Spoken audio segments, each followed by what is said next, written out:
wabarakatuh. Alhamdulillah rabbil alamin wassalatu wassalamu ala asyrafil mursalin wa ala alihi washabbihi ajma'in. A'udzubillahi minan nar min syarril kuffar min ghadabil jabbar wal 'izzatu lillahi war rasulin. Allahumma ghnina bi halalin haramin wa nasibna bismika Allahumma ya daim ya hayyu ya fardu ya witr ya ahad ya samad. Allahumma shalli ala Muhammad wa ala ali Muhammad. Rabbi shrah li sadri wa yassir li amri wa tammin lisani yafqahu qawli. Fa ya ibadallah ittaqullaha usikum wa iyaya bittaqullah faqad fazal muttaqun. Allahumma ta'ala inna hikmataka wa anshur alaina min hazamitika ya arhamar rahimin. Bismillahirrahmanirrahim. Bismillah ma sya'allah la yasrifu Allah. Bismillah ma sya'allah la yasrifu Allah. Bismillah ma sya'allah man kana min ni'matin fa min Allah. Bismillah ma sya'allah la ya'ti bil hasanati illa Allah. Bismillah ma sya'allah la hawla wa la quwwata illa billahil aliyyil azim. Allahumma nas'aluka bi barakati syarifah an tuhimal dunya. Amin ya rabbal alamin. Alhamdulillah, jumpa kita untuk pengisian maghrib kita hari ini. Mudah-mudahan pengisian yang sebentar ini dapat kita bawa menghadap Allah Ta'ala yang Mahsyar insyaAllah. Untuk lagi barakah kita mula dengan surah Al-Fatihah. Bismillahirrahmanirrahim. Bismillahirrahmanirrahim. Iyyaka na'budu wa iyyaka nasta'in.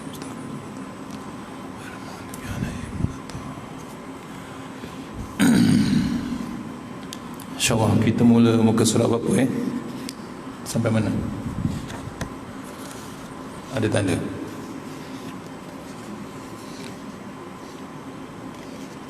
Sembilan, 10, 11 9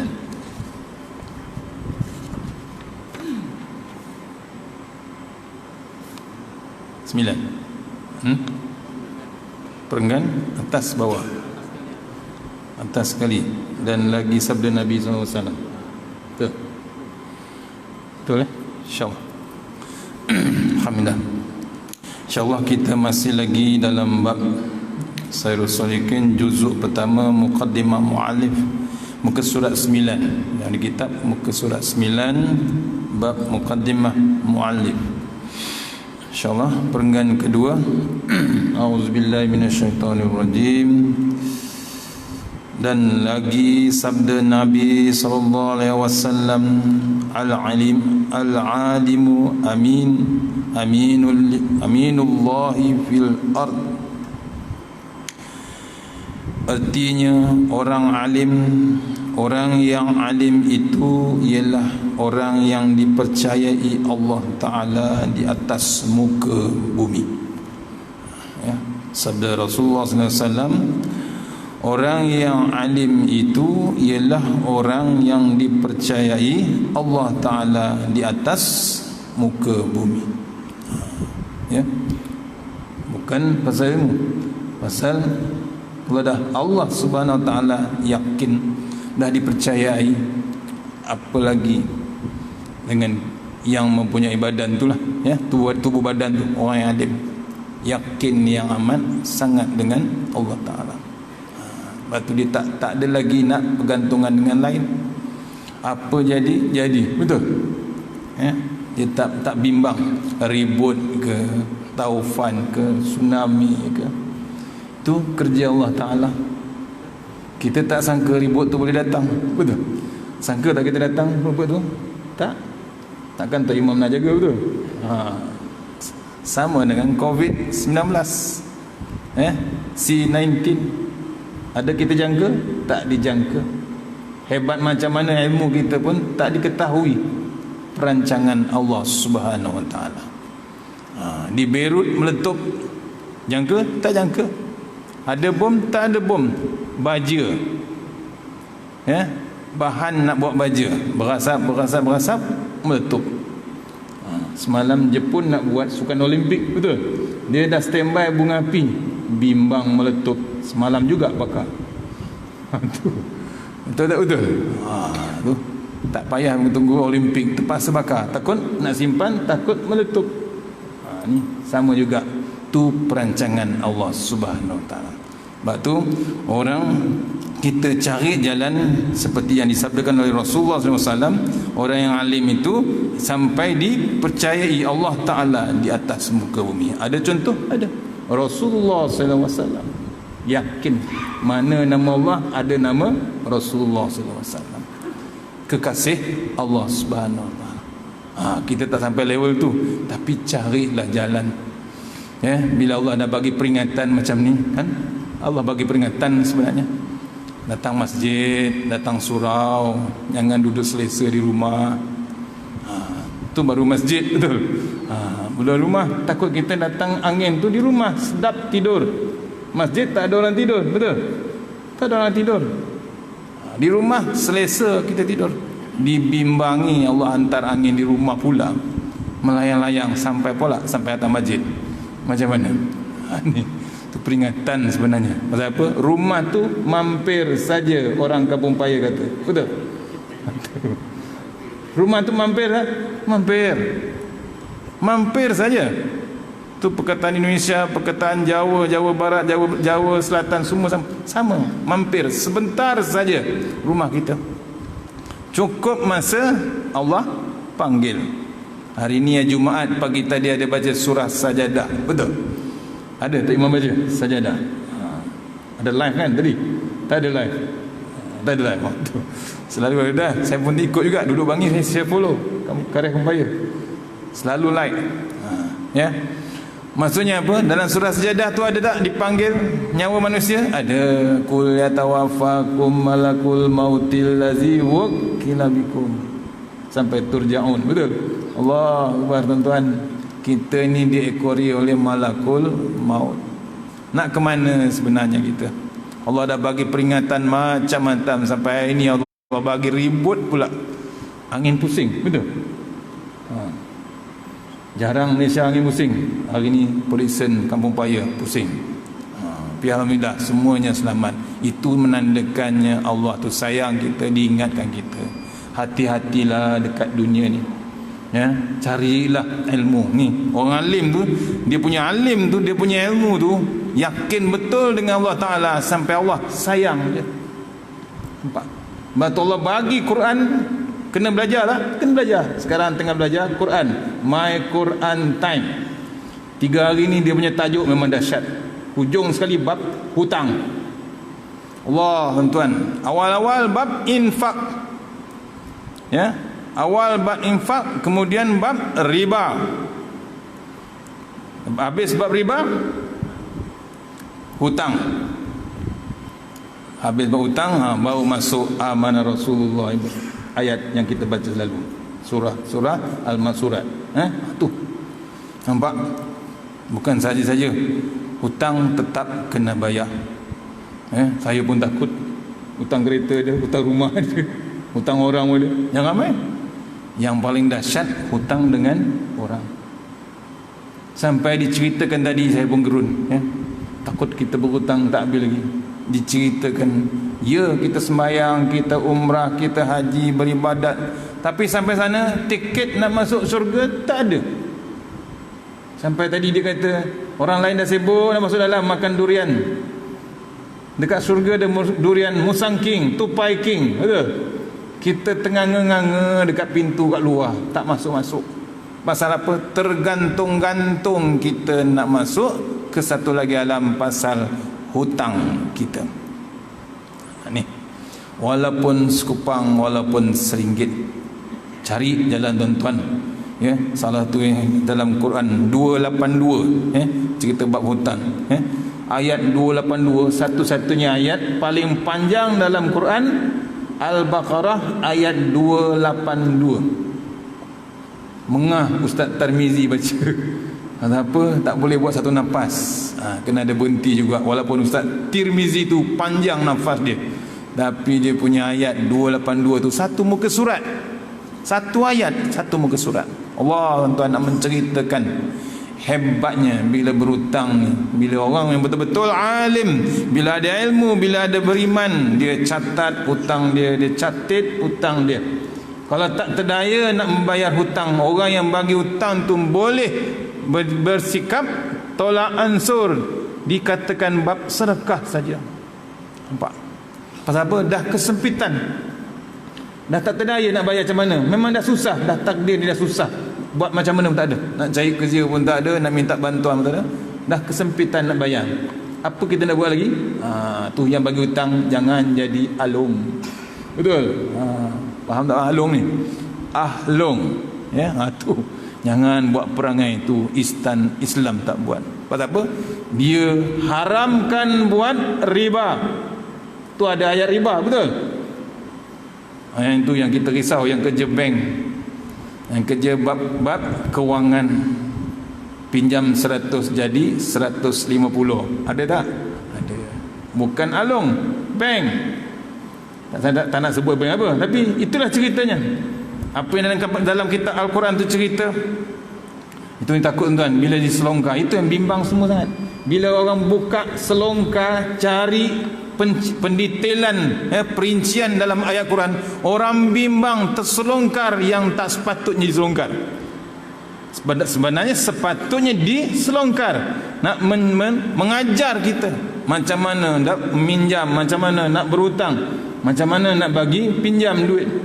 Bila dibacakan ayat tu, kenakan bunga, kenakan bab riba, Allah berfirman, aku perang dengan dia.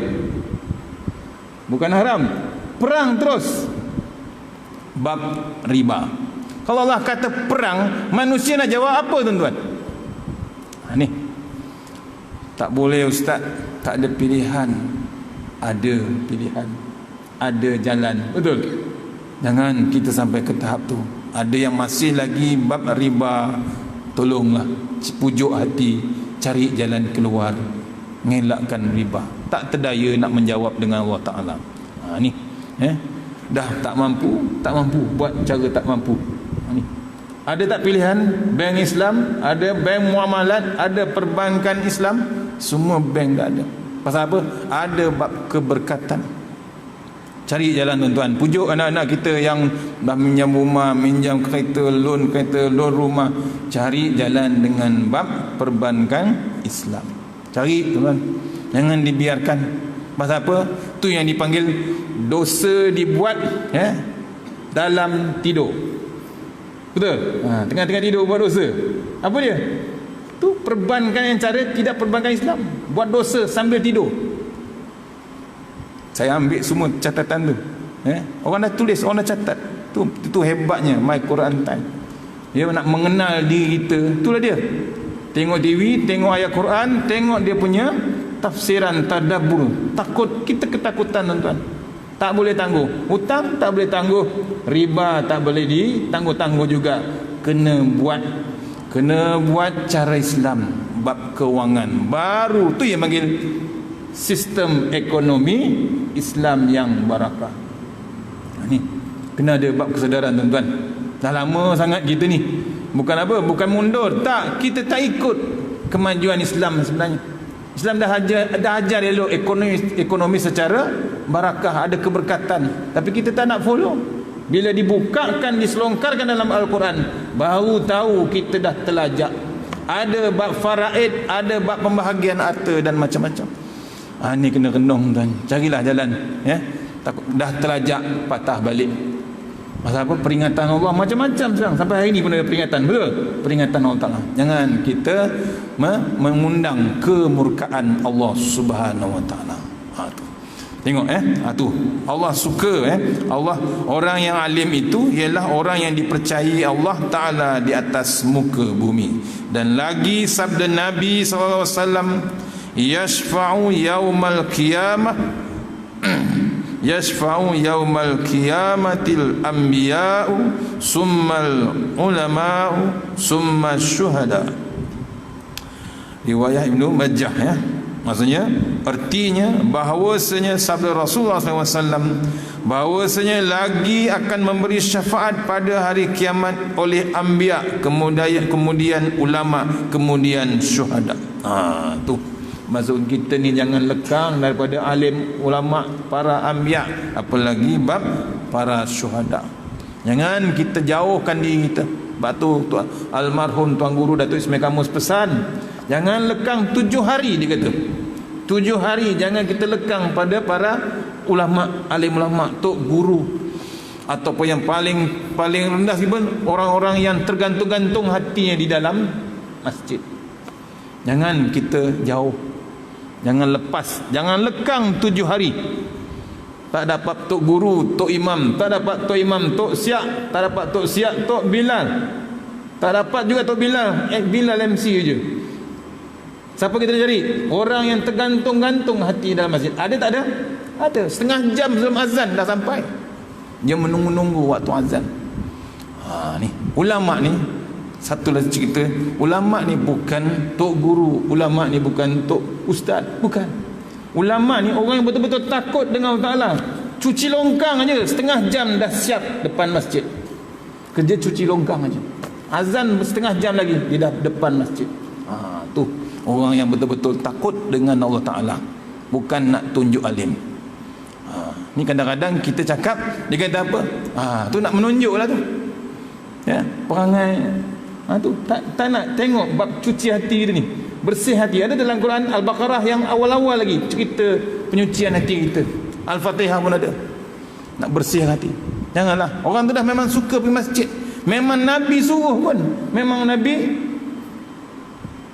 suruh ke masjid, ke surau. Tak ada masjid, surau. Kita pula mengata, janganlah. Bila dah tak boleh pergi masjid, marah pula. Betul? Ada tak boleh time yang tak boleh pergi masjid? Ada. Dulu pergi masjid Jumaat 3 kali. Fasik. Betul? 3 kali. Tiba-tiba PKP, boleh tak pergi masjid? Tak boleh pergi. Berapa bulan? Bukan 3 kali tuan, lebih daripada 3 bulan. Bukan yang Tok Imam kata tu, Tok Imam sekali tak pergi. Betul tak Tok Imam? Tak boleh pergi. Tu. Sebab tu jangan mengata orang, akhirnya Allah bagi kita balik. Orang yang dikata tadi tak payah kata pun. Dia tengok Tok Imam tak pergi, Tok Bilal pun tak pergi. 3 kali, bukan 3 kali, 3 bulan tak boleh masjid. Betul? Tu peringatan Allah Ta'ala. Tu ya. Balik pada kitab, maknanya orang yang beri syafaat, kita cari jalan, carilah tok guru untuk kita sayang. Besok di akhirat, salah satu yang nak menyelamatkan kita ni orang yang boleh bagi syafaat. Tu dia, ulama, ya, para syuhada, para anbiya. Lepas tu jangan lekang 7 hari. Cari jalan. Besok ditanya kita, kata Tuan Guru Datuk Ismail Kamus, besok Allah tanya kita, pernah tak kita makan dengan ulama? Tak pernah. Pernah nak duduk dengan ulama? Tak pernah. Pernah ke bijiran dengan ulama? Tak pernah. Pernah tak makan dengan sahabat ulama? Rasanya ada. Saya pernah makan dengan kawan-kawan tu, pernah makan semeja dengan ulama. Bukan ikut ulama, dia makan semeja ulama. Ada tak recommendation dia? Ada tuan-tuan. Tu baru kita terkejut. Baru kita terkejut. Akhirnya sepatutnya kita tercampak dalam neraka. Ada orang recommend. Ada orang recommend dia ni pernah ada kawan sahabat kepada ulama tersebut. Nampak kelebihan tuan-tuan. Kita kadang pandang remah, pandang remeh bab-bab tu, tapi kadang kita tak perasan. Macam kita bagi orang miskin, kita bagi 1 gelas air. Segelas air ni cerita, segelas air itulah menyelamatkan dia daripada masuk neraka.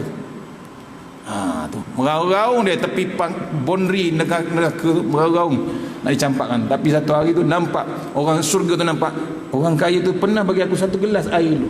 Allah Tuhan selamat dia. Nampak? Tu kadang-kadang kita perasan, apa lagi dengan zikir kita, apa lagi dengan Quran time kita. Betul? Allah tuan-tuan, baliklah pada Quran. Ada orang tadi ceritakan mengaji Quran juz ketiga ni, nak masuk juz 3, tak sempat habis, dah meninggal lah. Tu sinaran punya bos kan, salah seorang yang menganjurkan program My Quran Time, meninggal lah. Tapi dia meninggal hebat, walaupun sakit buah pinggang, tapi dia meninggalkan satu program yang berjalan terus sampai 604 hari. Target dia yang ditengok satu dunia tuan, internet, YouTube, Instagram, saham yang hebat tuan-tuan. Tu kita tak dorong juga, tak infak juga, macam mana tuan-tuan? Balik pada kitab dan sabda Nabi SAW, wa yastaghfirul lil alim ma fis samwati wa ma fil ard. Riwayat Abu Darda. Artinya meminta ampun kepada Allah Ta'ala bagi orang yang alim oleh segala malaikat yang dalam 7 petala langit dan segala isi bumi. Tu orang alim berdoa, malaikat follow. Bukan satu langit, 7 petala langit, 7 lapis langit. Nampak? Tu. Dan lagi sabda Nabi SAW, man tafaqqaha fid dinillahi kafahu Allah Ta'ala ma ahammahu wa razaqahu min haitsu la yahtasib. Riwayat Al-Khatib, ya. Artinya barang siapa belajar ilmu fiqh, yakni ilmu agama, padahal ia berkehendak mendirikan agama Allah Ta'ala, nescaya memadai, mencukupkan, yakni mencukupkan oleh Allah Ta'ala akan dia, akan segala yang dicita-citanya, dan memberi rezeki. Ia akan memberi rezeki, ia akan dia dengan sekira-kira, tiada dikira-kiranya dan tiada diusahainya, yakni memudahkan Allah Ta'ala akan rezeki dengan tiada diusahainya dan tiada dibacarakannya. Berpusing-pusing kan bahasa tu, bahasa lama tuan, ya. Maksudnya bila siapa yang mengaji ilmu ni, kadang-kadang dia tak sangka ada rezeki mendatang. Ini sama konsep dengan wa may yattaqilla yaj'al lahu ma ayat 9. Niat baca tu, bukan nak jadi kaya, tapi kita tak perasan rezeki yang mendatang tiba-tiba. Pak, ni bila mengaji Allah lebihkan rezeki, kita tak perasan. Kadang-kadang tak perasan tu rezeki. Anak kita sihat, jauh belajar mengaji, sihat anak kita. Musim panas, musim sejuk, tu. Ya, kita sedekah pula. Senang nak bersedekah, senang nak infak. Sekarang terus online, betul? Masjid ni dia buat online sedekah. Ada buka akaun online terus. Banyak. Alhamdulillah. Nampak? Live streaming lagi. Nampak? Allah tunjukkan mudahnya nak menangkan Islam. Berbeza zaman Rasulullah SAW, nak hijrah tu menyorok-nyorok ke dalam gua, nak sampaikan Islam, nak sebarkan Islam, tuan-tuan. Cuba renung bab hijrah Rasulullah ni, kan nak hijrah bulan hijrah kan, tahun hijrah tak lagi, minggu depan hari Rabu, betul? 1 Muharram. Maksudnya apa? Susahnya Rasulullah SAW, payahnya. Kita senang lenang duduk atas kapet, boleh tengok live streaming, tak terdaya ke masjid, malas nak mampus, duduk rumah tengok kat live, betul? Dapat tak? Dapat, tuan-tuan. Mewahnya tuan-tuan kita, tak payah bayar pun, bayar internetnya. Buka akaun Facebook, terus dapat live streaming. Nampak? Mewahnya kita. Tak daya nak tengok live juga, terus datang masjid. Ada tak? Ada tak berapi sini? Tak berasap pun. Cuma ada ribut sikit tadi pagi kan? Itu je. Allah, kapet cantik lagi. Kalau basah kapet, ribut terbang juga kapet. Sekejap sampai tak? Ada orang infak. Jangan risau kan. Bab pembangunan masjid takkan berhenti. Pembangunan masjid takkan berhenti daripada zaman Rasulullah SAW sampai lah ni, takkan berhenti. Kalau berhenti juga pembangunan masjid, ada masalah besar. Kita itu merisau juga, orang tak pergi Mekah, betul? Kaabah tak ada orang pusing, Kaabah tak ada orang tawaf, bimbang. Tapi Saudi takkan berhenti. Akhirnya 8 orang jemaah kita dapat juga pergi sana. Allah, tuan. Walaupun sekejap dia buat haji, tapi itulah orang yang paling bertuah tahun ni, betul? Orang yang kursus setengah mati kursus. Kampung Maya buat kursus, betul? Habis dah kursus, clear dah kursus. Akhirnya apa jadi? Pergi tak? Tak pergi. Allah tak bagi. Tahun ni Allah tak bagi. Sorry to say, Allah kata. Tahun depan belum tahu. Tadi sahabat saya nak suruh saya iklankan. Ustaz, iklan ni umrah bulan apa? Bulan 12. Jangan main share. Dah 200,000 sana, belum tahu lagi. Tu. Nampak? Allah tak bagi, tuan-tuan. Pasal apa Allah tak bagi? Kadang-kadang kita kena beringat lah. Kadang-kadang kita ke Mekah berkali-kali, kita tak beringat. Tak beringat bukan macam mana? Kita hilang adab, kita hilang akhlak kita di Masjidil Haram. Depan Kaabah hilang adab kita. Depan Raudhah adab, hilang akhlak, berebut-rebut nak pergi raudah, betul? Sampai jatuh sana jatuh sini. Saya tengok sendiri. Apalagi nak cium Hajarul Aswad sampai bertendang sana bertendang sini. Allah, tuan-tuan, adab. Yang paling sedih sekali yang tak tahu nak ke mana. Di hadapan Kaabah, kejap pakai perempuan, kejap pojan jadi jantan. Ada tak ada? Ada tuan. Tu. Itu kalau sepatutnya balik tangkap dia, sunatkan dia sekali lagi. Keras, melampau sangat, biadab sangat. Ya, berlakon-lakon dua jantina depan Kaabah. Kenapa? Kan? Allah dah bagi jantina, dah check confirm. Ni nak mengata betul. Saya cakap betul. Geram sangat. Pasal apa? Pasal kemungkinan salah satunya perangai yang macam itulah yang Allah murka, tuan. Allah block, tak boleh semua orang satu dunia tak boleh pergi ke Mekah. Teruk sangat perangai. Tu kalau terjumpa tu tangkap ramai, sunatkan sekali lagi. Sampai habis. Faham tak faham? Tu. Pelik yang pelik. Dia mengundang murkanya Allah Ta'ala nak menerbitkan kaum Nabi Lut balik. Allah, tuan-tuan, dia tak ingat ke kaum Nabi Lut macam mana? Allah hentam, malaikat Jibril hentam dia. Salah satu assignment malaikat Jibril buat, assignment yang ditanya oleh Rasulullah waktu Isra Mi'raj tu, Nabi tanya, apa assignment kau yang paling hebat, tugasan yang paling hebat semenjak bertugas?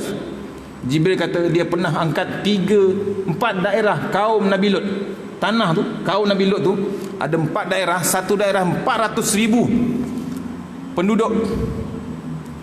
Tu 400,000 penduduk. Tentera berapa? Kalau 400,000 tentera yang nak manage 400,000 tu. Bayangkan, 400,000 kali 4 daerah. Berapa? 400,000 kali 4, 1.6 million. Allah angkat 4 daerah tu, kaum Nabi Lut. Nabi Lut dah keluar dah pada tanah dia. Dan menghala ke Mekah kalau tak silap saya. Allah angkat sampai ke langit. Angkat sampai ke langit, sampai kaum langit, makhluk di langit tu dengar bunyi salakan binatang. Dengar bunyi salakan binatang tu, diterbalikkan tanah kaum Nabi Lut tu, bukan dilepas, dihempas tu yang jatuh dalam laut mati, masin semasin-masin.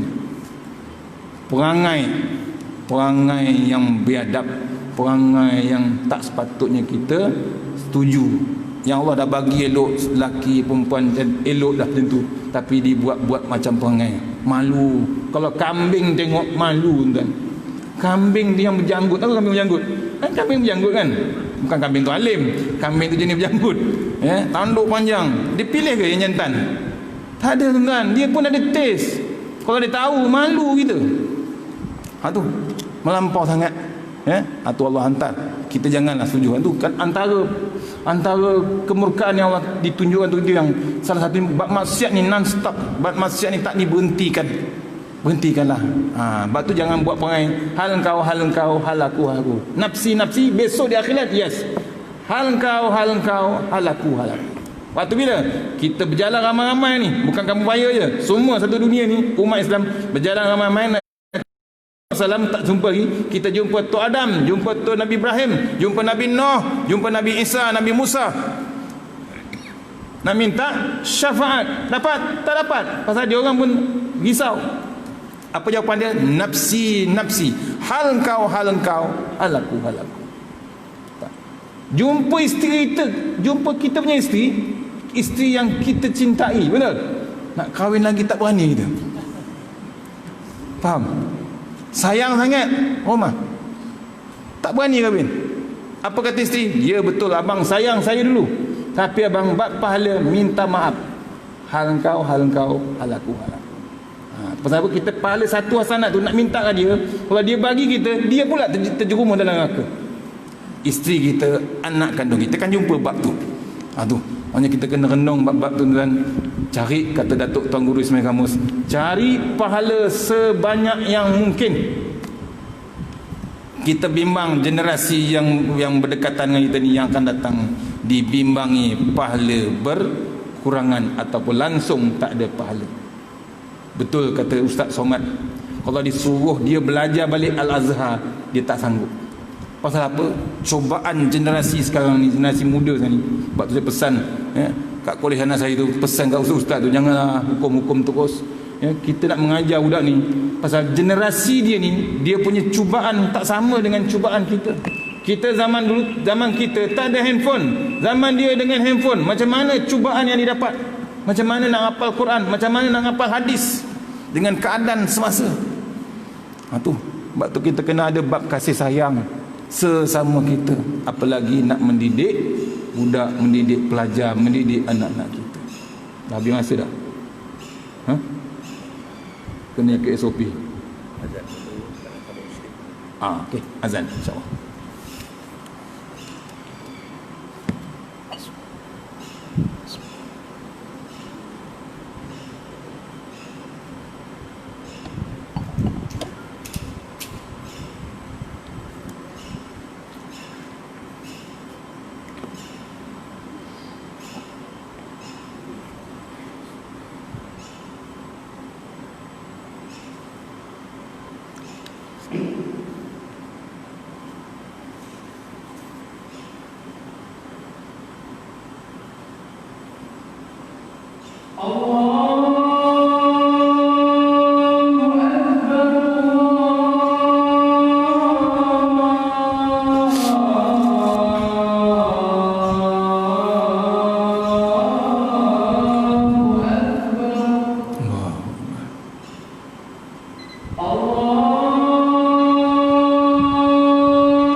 InsyaAllah sikit lagi.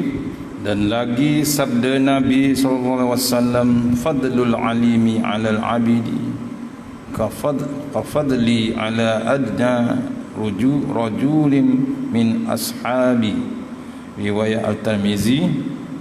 Artinya kelebihan orang-orang yang alim atas orang yang abid itu seperti kelebihanku atas sekurang-kurang lelaki-lelaki daripada sahabatku.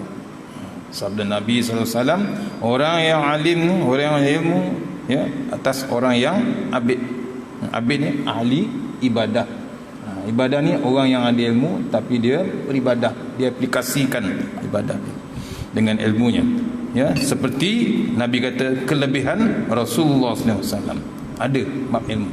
Hanya dia cakap tu ada benda kalau bercakap, ya, sekurang-kurangnya lelaki daripada sahabat. Yang hebatnya orang lelaki lebih pada bab orang perempuan.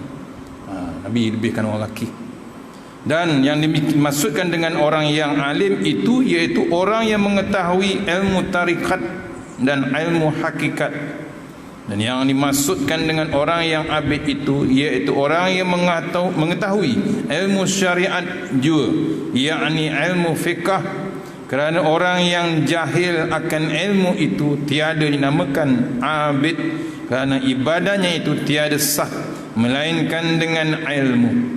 Dan telah maklum bahawasanya ilmu tarikat dan hakikat itu terlebih darjatnya daripada ilmu fiqh dan ilmu usuluddin, seperti yang disebutkan oleh Imam Al-Ghazali rahimahullah ta'ala di dalam kitabnya yang bernama Jawahirul Quran.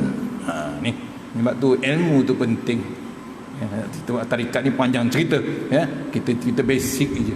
Hanya kita pentingnya bab ilmu. Bila ilmu tak ada, dia tak boleh panggil abid. Ibadah dia buat tapi banyak salah ni. Kalau dalam kitab Tanbihul Ghafilin, ya, bila ilmu ni tak ada, banyak silapnya, banyak salahnya. Tiada bab tepat ilmu tiap apa? Bab ibadat tu banyak silapnya. Tak ada ketepatan. Sebab tu pentingnya ilmu. Ya, carilah ilmu tuan-tuan. Ni salah satu yang Allah tunjuk, My Quran Time. Betul? Ada tak ilmu? Ada. Dah tahu dah. Selalu kita baca, kata Ustaz Fazrul, kadang-kadang nak baca Quran Al-Baqarah ni bila nak habis. Betul? Ni nak menceritakan perangai kita lah. Dia pun bercerita perangai dia ceritakan selongkang kitanya perangai. Panjangnya Al-Baqarah, betul? Jumpalah ayat nombor 282, lagi panjang, satu muka surat. Tapi bila Allah memberkati pengajian ilmu tu, kita sayang nak tinggal. Semalam nak habiskan ayat Al-Baqarah tu pun sedih sangat. Lepas tu kena sampai, tuan, kena sampai ke level tu. Tak apa, tapi kita sayang. Tu yang sampai dia cerita, ada orang tu nak belajar ngaji tak dapat, tak pandai-pandai belajar ngaji, tapi dia boleh mengalirkan air mata bila dengar ayat Al-Quran. Dia boleh peluk Quran tu. Tu yang mati dia pun alhamdulillah. Walaupun dia tak tahu, pasal dia kecil, tak ada peluang untuk belajar Quran. Kita sekarang dengan hebatnya, macam-macam kuliah, macam-macam belajar Al-Quran, daripada internet ada, daripada TV ada. Ni sekarang dengan My Quran Time, dengan tajwid, dengan taranum, semua sekali. Allah, tuan-tuan, pujuklah hati kita, pujuklah keluarga kita, duduk dengan ayat-ayat Allah Ta'ala tu. Nampak? Takutnya kita kalau dapat hari-hari kita peluk, sebelum tidur tu peluklah Quran. Sayangkan Quran. Jangan peluk bantal aja. Quran tu, itulah yang perisai kita, itulah nak membawa kita dalam liang lahat yang amat gelap, yang amat gulita, tuan-tuan. Seorang-seorang, sini kita ramai-ramai, betul? Yang dalam kubur tu seorang-seorang, tuan, gelap yang amat sangat. Tak percaya lepas isyak tak ada minum, betul? Terus pergi ke kubur, tengok liang lahat yang belum masuk orang. Gelap, tuan-tuan. Meraung kita tak tengok. Jangan tertipu. Dalam kitab Tanbihul Ghafilin kata apa? Jangan tertipu sunyi sepinya kubur itu. Jangan tertipu. Kita tak tahu khabar yang tu. Sebab tu jangan sombong waktu dunia. Kubur suku-suku, dia kata. Betul? Wah, kita tegur. Jom masjid. Kubur suku-suku. Orang Pantai Timur kata. Betul? Kubur engkau, kubur aku. Jangan. Jangan sombong sangat. Tu kadang orang macam tu. Ada perangai macam tu. Keras dia. Balas dia balik. Bukan kubur kau kubur aku. Masalahnya kubur kau tu sebelah kubur aku. Takut engkau kena beduk, aku nak tidur tak boleh, betul? Terjerit-jerit sebelah kubur tu. Nyibuk je. Tu bagi tahu dia. Sombong sangat. Pernah dulu saya di satu tempat, orang tegur dia makan mi. Mi tu memang confirm orang Cina tu kata itu memang ada benda dia memang, tapi orang Islam nak makan juga. Orang Melayu kita nak makan juga pasal mi hailam. Betul? Sedap sangat. Ditegur, apa cakap? Kubur suku-suku. Kubur kau lah, kubur aku. Allah, kan degilnya manusia. Dah tahu yang cakap tu bukan kami, yang cakap tu yang jual tu orang Cina. Memang ada ustaz, itu memang kita masuk, itu sedap dia kata. Tu dia cakap apa? Degilnya manusia tuan. Allah, elok dimasukkan dalam periuk sekali ke? Tu degilnya manusia tuan. Tu panjang lagi cerita kitab ni tuan. Masa suntuk kita kena follow SOP, betul? Tidak kan tutup terus masjid. Tak boleh sembahyang. Sembahyang kat surau pula. Mudah-mudahan pengisian malam ni pujuk tuan-tuan. Saya bukan wakil TV je lah, tapi pujuk bab Al-Quran tu Allah bagi peluang semua hidup kita daripada kecil tak pernah tengok TV. 4 kali Al-Quran tu diulang. Allah bagi hadiah sebenarnya pada tuan-tuan, tak kira umur apa, muda ke tua. Allah bagi hadiah Quran tu, follow lah, ikutlah. Satu muka surat, bukan 10 muka surat. Satu hari satu muka surat aja diulang. Allah tuan, boleh tuan? Tak boleh juga buka handphone, ada dalam Facebook, ada dalam YouTube, ada dalam Instagram, follow lah. Itulah salah satu nak perisai kita masuk ke dalam liang lahat besok, insya-Allah. Mana yang baik daripada Allah Ta'ala, banyak kelemahan pada diri saya sendiri. Mohon tuan-tuan, saya mohon tuan-tuan, anak saya di Turki tu ada 3 orang, 3 tempat berlainan. Turki masih lagi PKP lagi, 200,000 lebih dah sekarang. Doakan, sedang pulun kitab Quran dah habis, kitab tu tak habis lagi. InsyaAllah tolong doakan, sama-sama kita doa, insyaAllah. Al-Fatihah. Bismillahirrahmanirrahim. Iyyaka na'budu wa iyyaka nasta'in. Shiratal ladzina an'amta 'alaihim. A'udzu billahi minasyaitonir rajim. Bismillahirrahmanirrahim. Allahumma tawwil a'marana wa sahih ajsadana wa